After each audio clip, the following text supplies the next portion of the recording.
Good morning. Welcome to the 22nd Tavern Talk. Have I ever told you about the summer I spent on a nuclear submarine? That's not a sentence you often hear to start a conversation, but if you've known me for any period of time, my stories of that summer have probably crept into our conversations because it was an incredible experience and one that I was very fortunate to have. I was on the USS Skate, SSN 578, a fast attack submarine that was based out of Pearl Harbor in Hawaii. And I spent the summer there in 1984. At that time, even, the submarine was old. It was commissioned in 1957. It was the third nuclear submarine ever built by the United States. First was the Nautilus, and then the Seawolf, and then the Skate. The Skate was so old that after I spent a summer on it, I visited the USS Drum, World War II submarine, which is down by the USS Alabama in Mobile, and I actually saw some equipment that I recognized. But nevertheless, it was state of the art at the time. And the Skate is known, its claim to fame was that it was the first submarine to surface through the ice at the North Pole. I wasn't on it when it happened. That was in the 50s or early 60s, before I was born. But anyway, so the summer of 1984 found me as a 19-year-old kid all the way in Hawaii on a top secret, highly classified submarine because it was in the middle of the Cold War. But what I wanted to talk about was one particular thing that happened while we were there.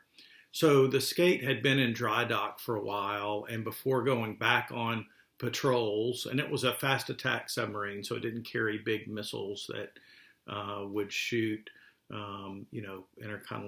intercontinental ballistic missiles, ICBMs. It was a submarine that was meant to attack other submarines and surface ships.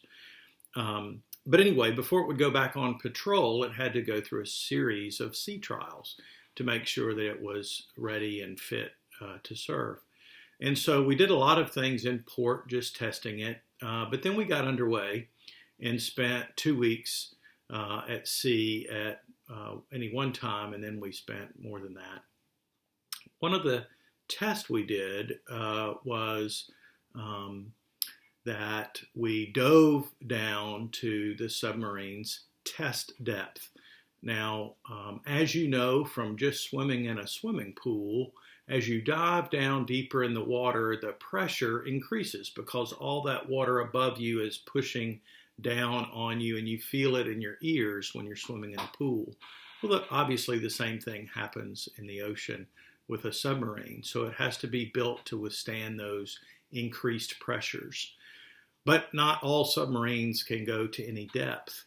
They have a limit to what they can do that's calculated based upon the design. So at some point in the depths of the ocean, virtually all submarines will crush, and that's called the crush depth. And the test depth is a percentage of that.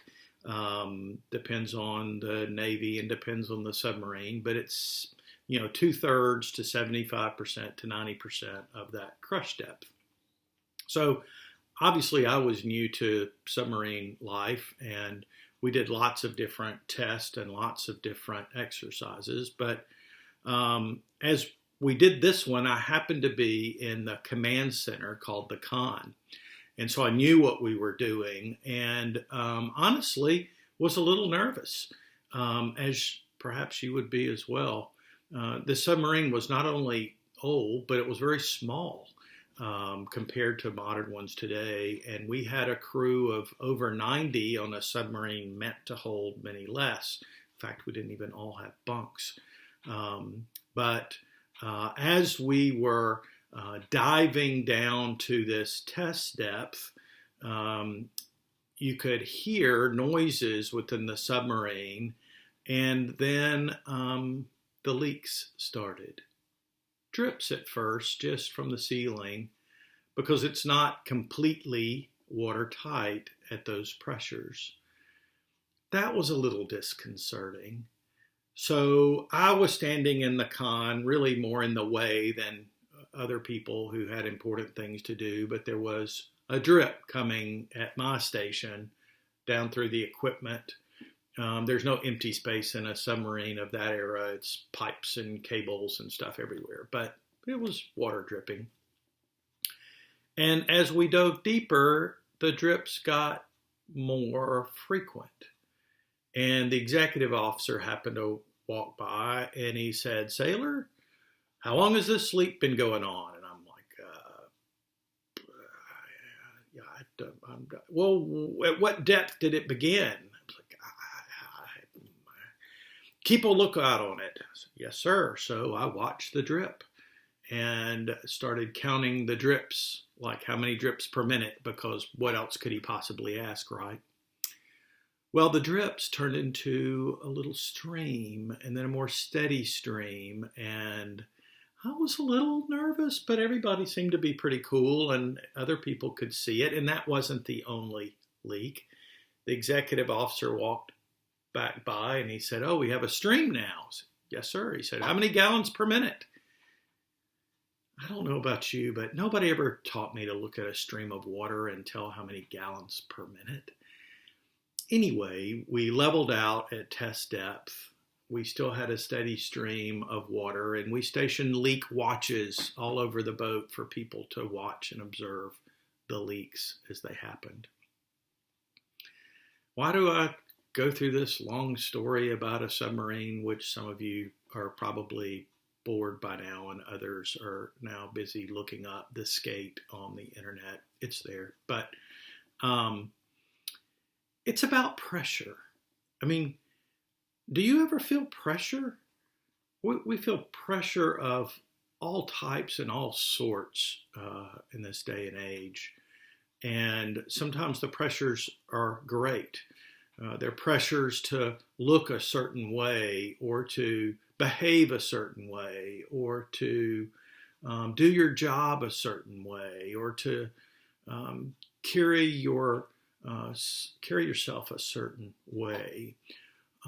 Or to have particular political views, or to treat other people a certain way. There's lots of societal pressures. They're pressures that the political system puts on us, pressures that our parents put on us, pressure that our coworkers put on us, but really they're pressures we put on ourselves. We allow those pressures to be put on us. Unlike a submarine that experiences the pressures wherever it is, we choose because of how we want people to think of us to make whatever their view is a pressure for ourselves. So just like the submarine that chose to go to test depth by diving down to that depth and putting pressure on it for a reason, most of the pressure that we experience, we put on ourselves.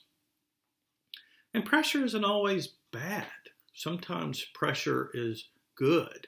The pressure to do a good job or to finish a task in a certain amount of time. Some of us talk about working better under pressure because we need that incentive to do our absolute best. Some people handle pressure well and some people don't handle it so well. And there's lots of pressure these days and these times, whether it's with the virus and pressures to wear PPE or not wear PPE or to go back to a normal life or to try to protect ourselves and others by being respectful of the wishes of those who know more about it than we do. Or maybe it's the pressures associated with racism that we see in the world today. And the pressures are either to accept it or pressures to make a change. There's lots of pressures that are exerted on us, but mostly that we exert on ourselves. And again, some of them are good and some of them are bad.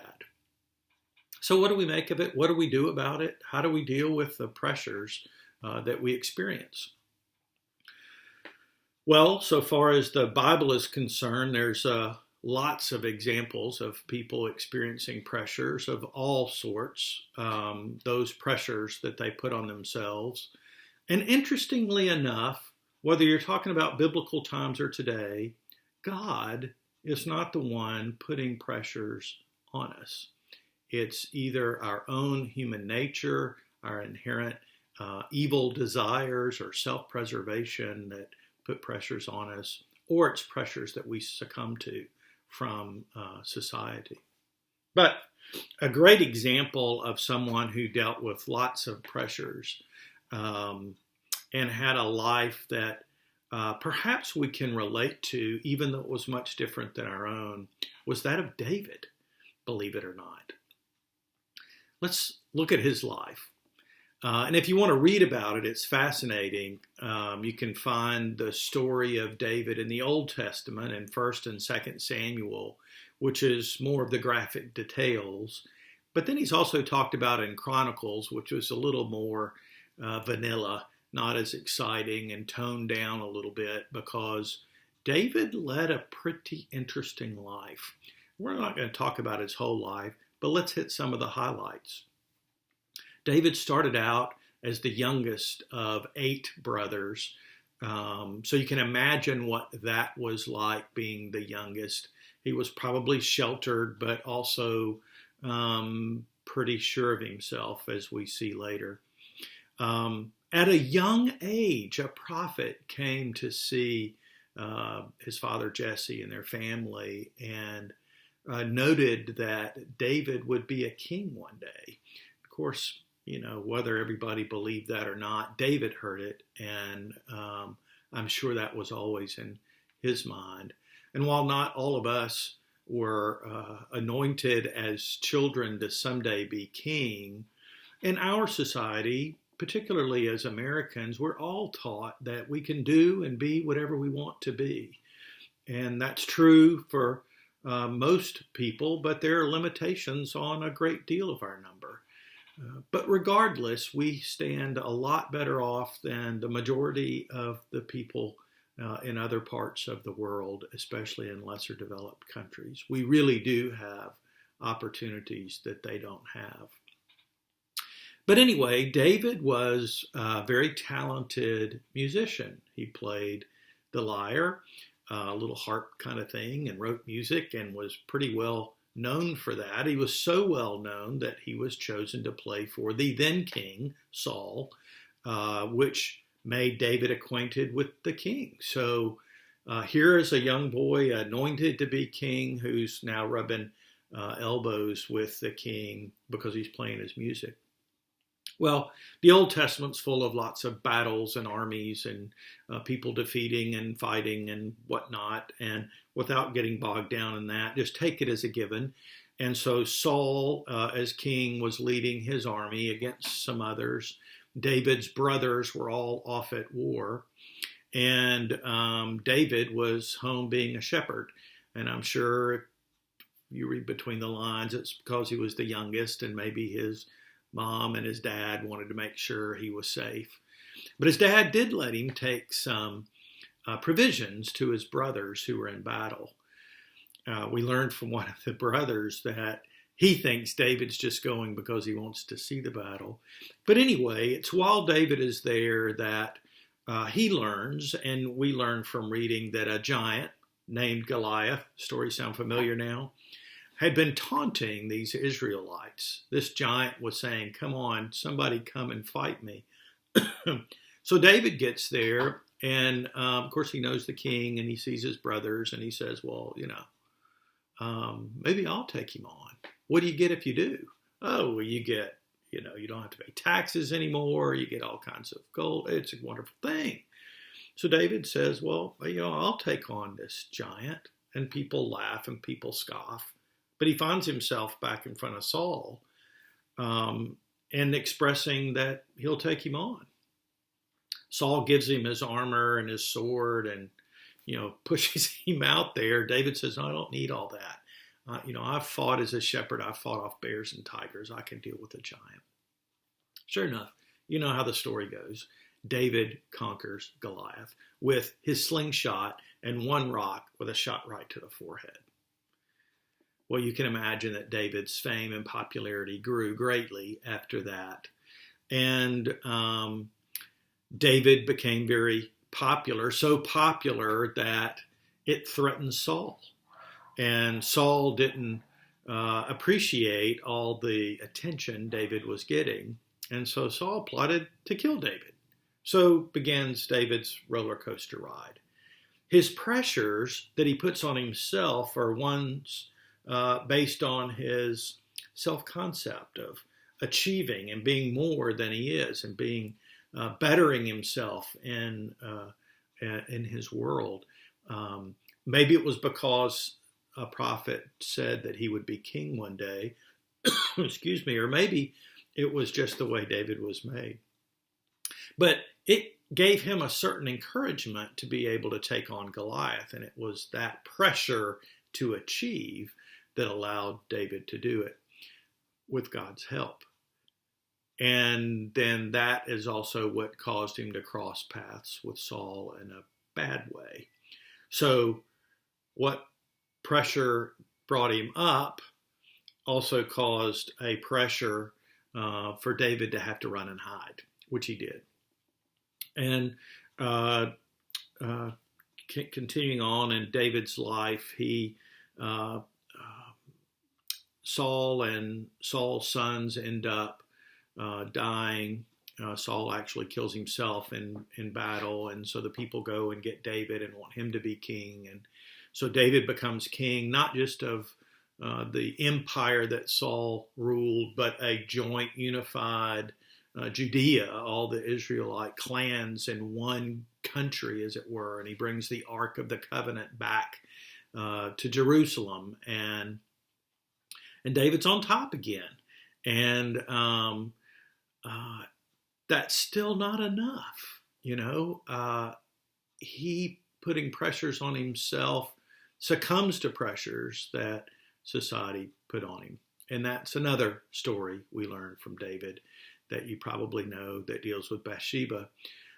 David sees her bathing from his palace on a rooftop and admires her beauty. And David had plenty of wives, and he wasn't really longing for anything except Bathsheba, who happened to be the wife of one of his generals. And he has an affair with Bathsheba, and she becomes pregnant. And so he tries to cover and brings his general home and thinks that'll be the excuse that covers him. But the general instead is worried about pleasing David, so he never is with his wife. David panics and realizes that he can get away with anything as king. So he sends Uriah, Bathsheba's husband, back into battle and then sees that he's killed while he's in battle. The pressures that he puts on himself to get anything he wants, self-created problems from this pressure or these human physical desires. Well, David's son and others find out about it, and he starts a rebellion and tries to kill David. So David's roller coaster plummets again, and the pressure is on for David to get on the run, which he does. And eventually David gets right with God and his son, and is welcomed back, and ultimately picks one of his sons to be his successor, who's Solomon, who actually builds the temple that David wanted to build, but didn't. So, David was on top a lot because of good pressures that made him achieve. But as a result of being there were pressures on him that he put on himself and that people put on him to be a certain way, do a certain thing, and get away with what he could. Through all of this, God is there to help elevate David, but is not there to push David down. When David's down, he turns to God, and God is there for him always, just like he's always there for us. So I think as we deal with the various pressures that we put on ourselves each and every day, and the pressures that we need to put on ourselves to be better, to do better, to make our society better, God's there with us to lift us up. And then when there are pressures that we put on ourselves, or society helps us put on ourselves to do things wrong or do things that aren't advancing God's causes, then maybe we fall. And maybe we fall in spite of that. But regardless, God is always there. And it's that security and that comfort that will see us through. And it's a faith that God is there when we need Him that keeps us going. On the submarine, one of the funnest things that we did was right after that pressure test. And it was called an emergency surface, where you blow all of your ballast tanks and the submarine surfaces as fast as possible with a big steep up angle. You've probably seen this on TV or in the movies, and it breaches and breaks through the surface of the ocean and splashes down. And we did that. And I think about God in our life, and think about when we find ourselves at the depths of those pressures. We just have to reach out and push for that emergency blow, which is God bringing us back to where we need to be, in the sunlight, in His light, in safety. And it's always possible. So I'll say a prayer for us, and then we'll chat a little more. Dear God, thank You for being there. Thank You for helping us to sustain pressures. Thank You for helping us relieve ourselves of the pressures that we put on with Your help, and You bringing us back to safety, back to a place and an environment, an atmosphere and an attitude that You would want us to have. Amen. Well, until next time, take care. God bless.